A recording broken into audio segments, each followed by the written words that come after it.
This video is being sponsored by Book of the Month. She can't get this guy's attention, so she just writes him a book. I want to be her.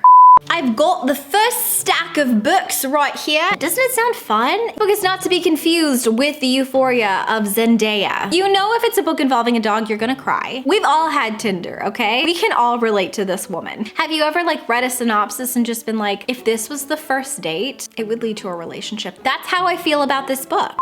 Hi friends, my name is Lexi and today we will be hauling some books.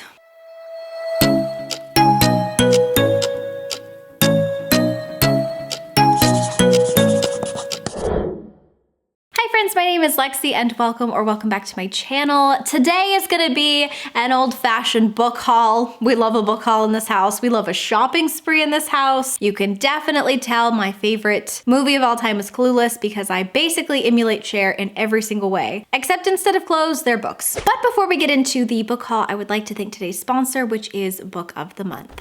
Hi! Do you like books? Sorry to break character, but imagine for a second if you clicked a book haul and answered no. Couldn't be me. If you like books, you might love Book of the Month. But what is Book of the Month?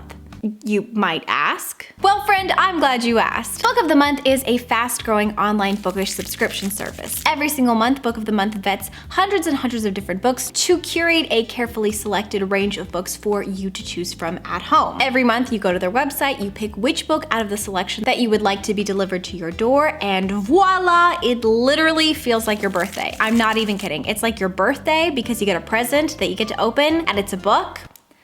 Except you don't have to worry about getting older, which is an added bonus for me. And this month's selection, fire. First up is an adult fantasy called The Cartographers by Pang Shepard. Next up is a literary fiction called The Verifiers by Jane Peck. Next up is The Unsinkable Greta James by Jennifer E. Smith, which is a contemporary fiction. Next up is a true crime called Tell Me Everything by Erica Cruz. Next up is a thriller by Simone St. James called The Book of Cold Cases. Next up is a romance called Dating Dr. Dill by Nisha Sharma. And finally is The Paris Apartment by Lucy Foley, which is a mystery. And The Paris Apartment by Lucy Foley is my personal pick for the month. The cool thing about Book of the Month though is that even though all of the titles are absolutely incredible, if there is a month that you are not vibing with any of the titles, you can do one of two things. You can either skip that month or you can choose from their very, very large range of backlist titles. If you are interested at all in checking out Book of the Month, you can actually get your very first book box for only $9.99 if you use my code, which is Alexandra. That's me! So book lovers everywhere rejoice. You indeed have a book subscription service that is perfect for you. Thank you again so much, Book of the Month, for sponsoring this video. And again, all of the links will be down in the description. Highly recommend you guys that you check them out. Without further ado, let's get straight back into the book haul. In 2022, I'm doing book hauls a little bit differently. Instead of saving all of my books up and then doing a massive, huge book haul, I'm actually doing every single book haul in increments of 30 books. And I like this because I feel like it's still a really, really big book haul number, but also it's a little bit more digestible for viewers and then also for me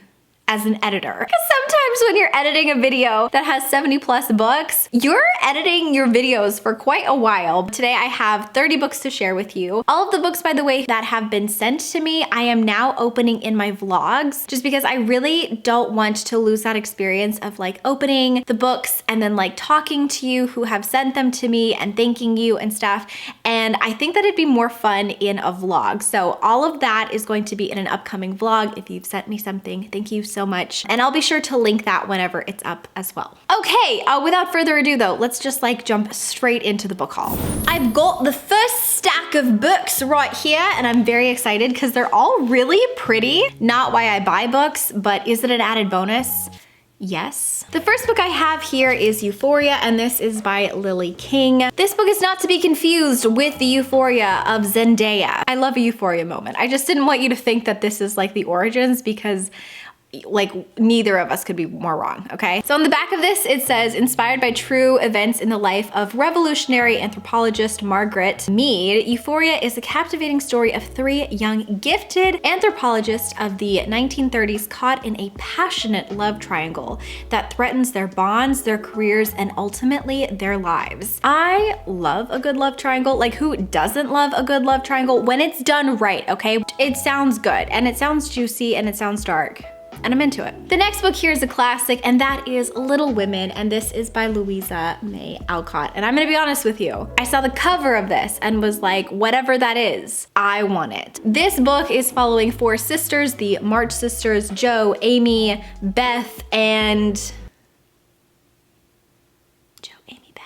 Jo, Amy, Beth, what the? Jo, Amy, Beth. All I'm seeing is Jo, Beth. Oh, Meg, it's Meg! Oh God, Emma Watson, I'm sorry. And basically we're just following their lives and their struggles. And I've actually never read this. I've seen the movie multiple times. I've seen multiple adaptions of this. And I'm interested. I'm curious to see like what is actually in these pages of the March sisters' lives. So yeah. Next up, we have three other classics. I didn't realize that I had purchased so many classics. I found these really beautiful editions of F Scott Fitzgerald's work.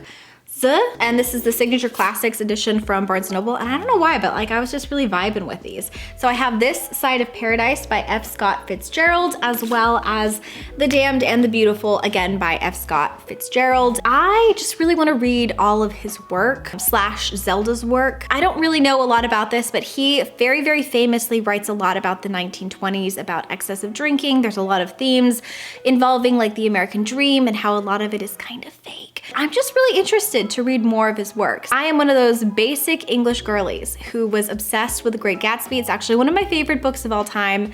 Not ashamed of it. Loved it in high school, reread it multiple times, read it in college. Jay Gatsby is the love of my life, and Daisy doesn't deserve him. I don't know what these are about, but I'm assuming they're about the 1920s and a good time and partying and lots of themes and symbolism.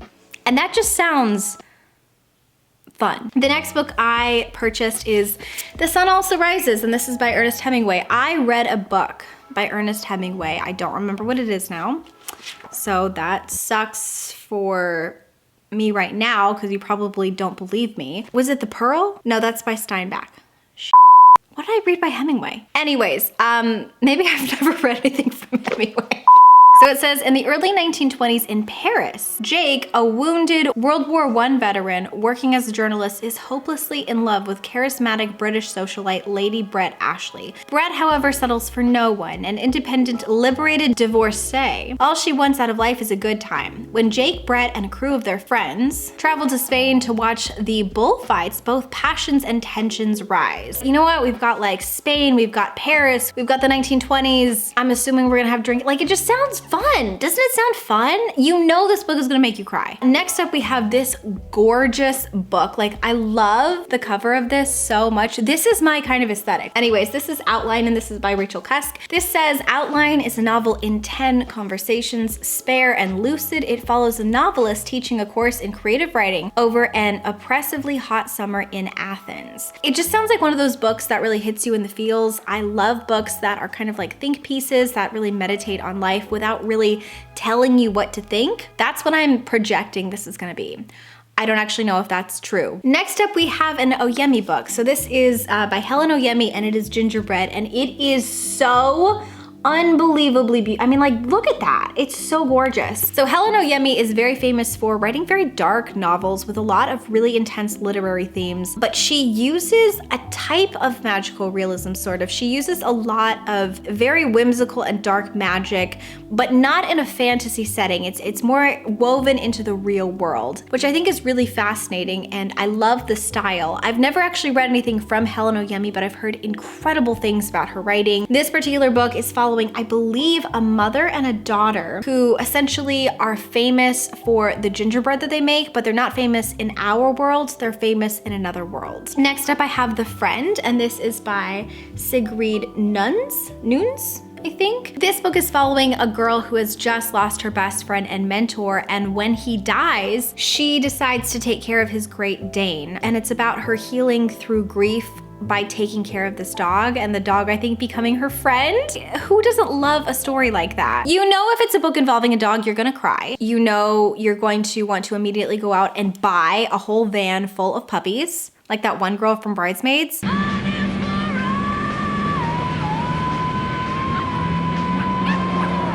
So honestly, nothing bad can come out of me reading this book. Next up, we have Why Fish Don't Exist, and this is by Lulu Miller. This book is a nonfiction about Lulu Miller, who is studying this very famous, I think, taxidermist named David, and she's very fascinated with his methods. But I think the more she learns about him, the more maybe her hero is falling from his pedestal. And I think it's a memoir that kind of starts to take you in one direction, and then it's like an overall reflection maybe on life or something, I don't know. Why Fish Don't Exist. They do, FYI. And then finally, I have The Witches of New York, and this is by Ami McKay with a very striking cover. Look at her. Look at this person work. I mean, is she going to a masquerade? Is she gonna poison someone?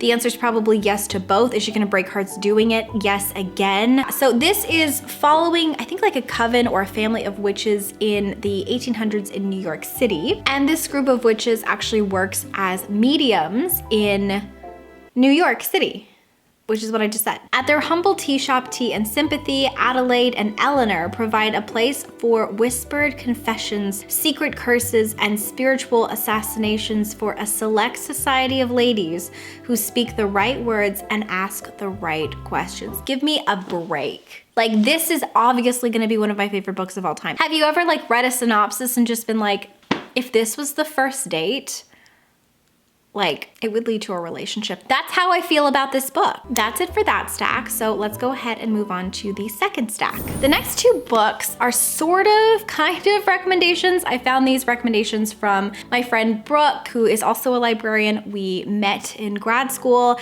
She has an amazing bookstagram, by the way. I highly recommend checking out her bookstagram. I will link it down below. But she loves Iris Murdoch. And so because of that, I was like, you know what? I'm just gonna try reading Iris Murdoch. So the first one is The Sea, and the second one here is The Bell, and these are both by Vintage Classics. Imbert is a quiet haven for lost souls, a utopia for those who can neither live in the world nor out of it.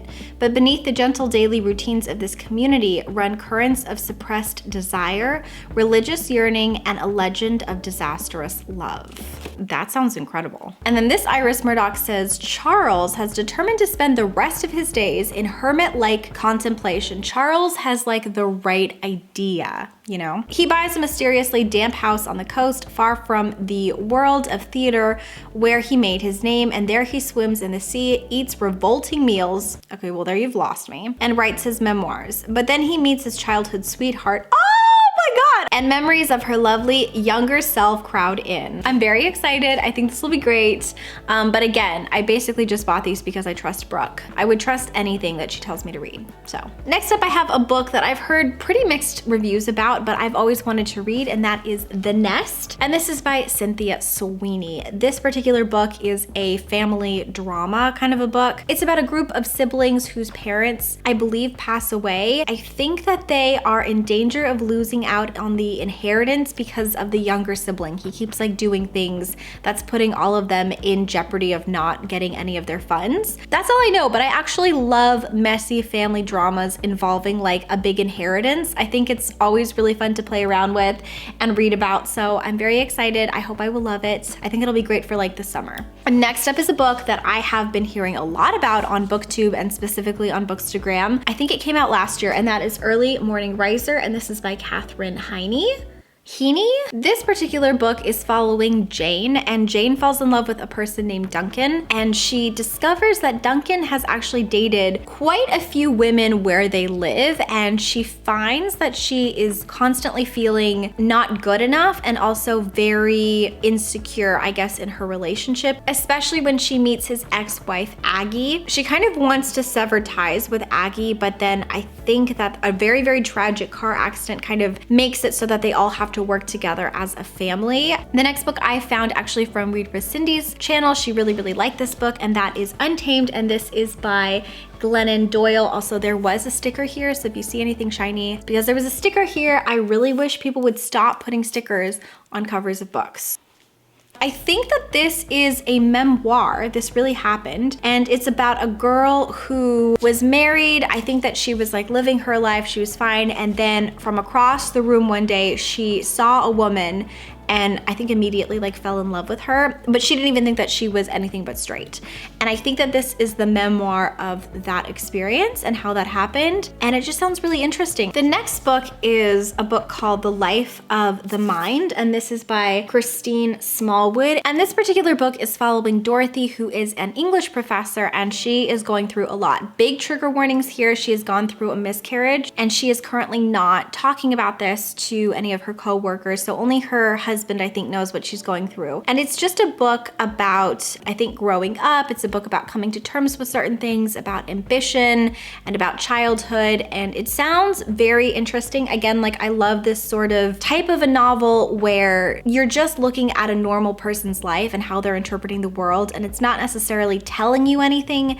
It's more just a portrait of a woman living her life. Next up, I got my first Dolly Alderton book. I have heard so many wonderful things about her as a writer. I really want to pick up her collection of essays, but I thought I would start with this book, which is called Ghosts. This is a fiction book and it's about a woman who starts to date and then she falls in love with this guy and then he ghosts her. We've all had Tinder, okay? We can all relate to this woman. Next up is another nonfiction book. And this is actually a book that was gifted to me by one of my lovely subscribers last year. I have it in orange and it is called Wintering by Catherine May. However, I actually saw this really beautiful cover art by Anna Morrison and I really wanted to get this version of this book as well, so I decided to purchase it, and that is Wintering: The Power of Rest and Retreat in Difficult Times. And this is also a signed copy. I just like love this stunning work of an art. As far as an album, not an album cover. We're not talking Taylor Swift, sorry. A book cover. And I remember the note that came with the original book that was gifted to me by one of my subscribers. By the way, thank you so much. And it was just about how the book really helped them and how they thought that it would really help. I am actually a person who sometimes does struggle with seasonal depression. If I'm just throwing that out there, I actually think I would benefit from learning how to rest and retreat in the winter and like maybe in the slower parts of my life. Next up, I purchased All's Well by Mona Awad. I actually had a different copy of this, but I like this copy so much better, so I'm going to be giving away that other copy. This is a book about a woman who is a professor whose life has kind of gone to shit. She suffers from chronic pain, but no one believes her. The play that she is currently putting on, All's Well, is not going well. And then one day she basically gets help from a mysterious benefactor, and that's all I know. And then the last book from this stack is going to be The Lesser Bohemians, and this is by Amir McBride. This is a stream of consciousness book about a girl who actually falls in love with an older man. Apparently, that is sort of just like the start of the story, and the point of this book is really how beautiful McBride's writing is. And that's it for that stack, so let's go ahead and get the last stack of books. Okie dokie, last stack of books right here. The first book is a book that I purchased because of my very dear friend Brit from Basically Brit. This was her favorite book of last year, and it is called Just Kids by Patti Smith. This is a work of nonfiction. I think it's kind of like a memoir. Patti Smith is essentially talking about what it was like to be in New York City in the 1960s. I think that this is her relationship story too. It's about rock and roll, the 1960s in New York, and her romance, and I'm very excited to read this. I've heard nothing but good things about this book. Next up, I picked up My Year of Rest and Relaxation by Otessa Moshfit. This is about a girl whose parents tragically die, and she is so depressed that she decides that she's just going to be prescribed and take sleeping pills and sleep away her grief for an entire year. I think that this is gonna be really sad, obviously. So, next up, I picked up an Eve Babbitt's. You can clearly tell that I've been watching a lot of iCarly. She has her impact. She's powerful. I picked this up because she really liked Eve Babbitt's. This is called Slow Days, Fast Company, The World, the Flesh, and LA by Eve Babbitt's. I am so intrigued by this book because just like listen to the back for a second. It says, "No one burned hotter than Eve Babbitts. Possessing skin that radiated its own kind of moral laws, spectacular teeth, and a figure that was the stuff of legend, she seduced seemingly everyone who was anyone in Los Angeles for a long stretch of time in the 1960s and 70s. One man proved elusive, however, and so Babbitts did what she did best. She wrote him a book." This is that book. Like, are you kidding me? What a power move, you know? She can't get this guy's attention, so she just writes him a book. I want to be her. Next up, I picked up kind of like a classic, and that is The Virgin Suicides. And this is by Jeffrey Eugenides. I have always wanted to read The Virgin Suicides. I actually loved the movie growing up. I wrote a short story loosely based on one of the characters when I thought I was edgy and cool in my undergrad degree. I wasn't. This particular book is following the fictionalized narrators of these boys, basically, who are obsessed with this family of beautiful girls who moves in next door. And the girls are really, really mysterious and kind of antisocial, and they all fall in love with these girls.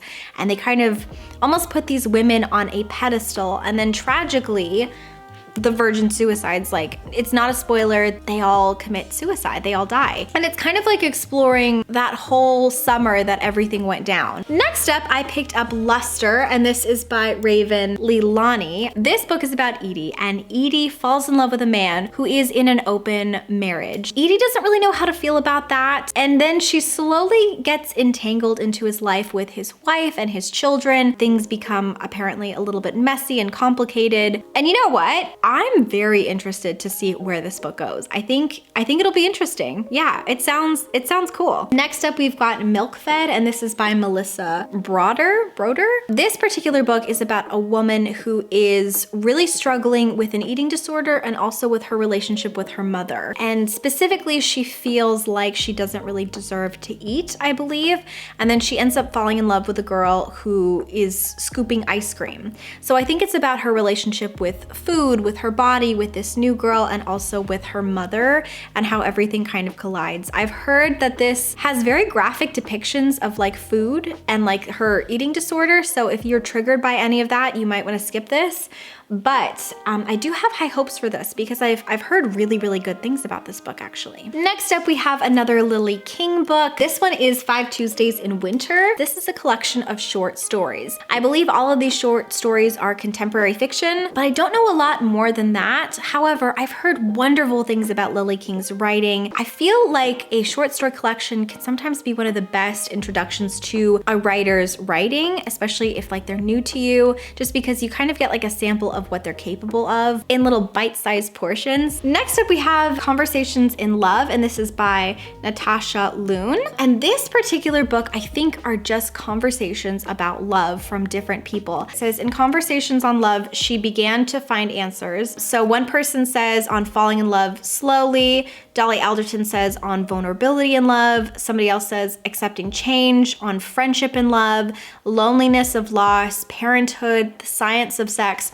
So essentially every single chapter is a different person's perspective on their perspectives on love and their relationship with love and different aspects of love. And it sounds wonderful. Listen, I am a hopeless romantic at heart, okay? The next book I have here is Small Pleasures, and this is by Claire Chambers. This is a book that was really circulating Booktube quite a bit at the end of last year, I believe. And this is a book about a person who is a journalist, and she's writing a story about a girl who claims that she is a virgin, but she's pregnant. I think that the book, though, is more about like the little things in life. I feel like that's just kind of like the catalyst of the story, but the book itself is more about experiencing and enjoying the little pleasures of life.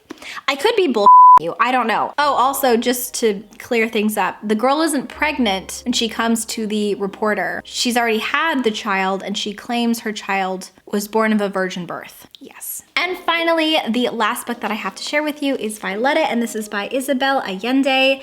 And this is a book that I am very excited to pick up. I'm actually reading this for a very specific vlog. This is a book about a girl named Violetta who lives to be 100 years old, and it's about her life. I'm assuming that this has little elements of magical realism in it because it is Isabel Allende, and she is very famous for incorporating magical realism into her books. And that's kind of all I know. And I think, you guys, that is it those are all of the books for the book haul. If you are interested in checking out Book of the Month, all of their links, by the way, will be down below in the description. Thank you again to them for sponsoring this video. And if you have made it to this portion of the video, please leave me, what do I want to be left? A winky face. For no reason at all. If there are any books that you would like me to check out, please leave them down below in the comments. Obviously, we all know I will probably buy whatever you recommend me. I think that's it for now though, you guys. I love you so much, and until next time, book lovers, keep your head in the clouds and your heart in a book, and I will talk to you very soon. Bye. Always think of you when spring comes, like it's something in the air at that time, don't know why. Always dream of you when spring comes. It's like the heat